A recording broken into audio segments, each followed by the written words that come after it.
Car out of control. It happened like this. We were moving out to Virginia, and our Bronco was loaded right to the hilt with all of our possessions. I rode up front with my mom, and my cousin Billy rode in the very back, behind the back seat. Around him, we had packed everything under the sun. I mean, there were sleeping bags, lamps. The Bronco was packed solid. We were taking a shortcut to our new home, going down a narrow, windy gravel road.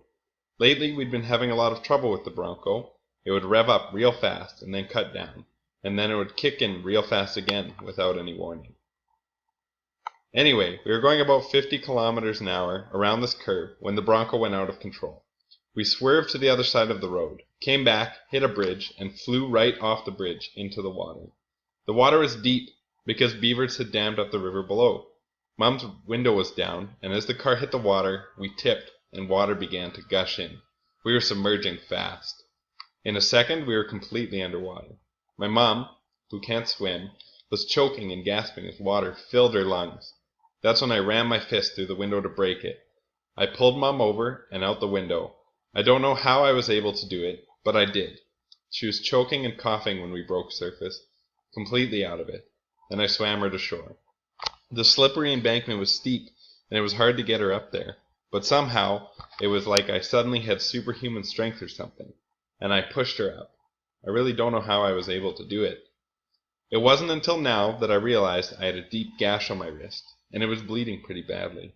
Then it dawned on me that my 10-year-old cousin Billy was still in the car, completely blocked in. I got to Billy. I got to get Billy, I screamed, and I went back to the water, swimming towards the submerged car. I stuck my hand in the car, opened the door, and had to unpack the whole back seat to get Billy. Everything under the moon was stuffed in around him, and I thought I'd never get to him. Finally, I found him, carried him out, and brought him over to shore. He had a bad bruise, but he was okay. My aunt, grandfather, and brother were up at the bridge. They had been driving way ahead of us, but heard the crash and came back.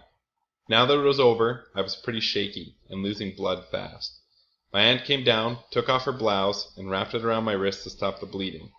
Then they rushed us all over to the hospital. They stitched my wrist up right, and because the water in that river was so dirty, I got a bad viral infection and had a temperature of 104 for 2 days. When you think about it, it was really like a miracle that we all survived this thing.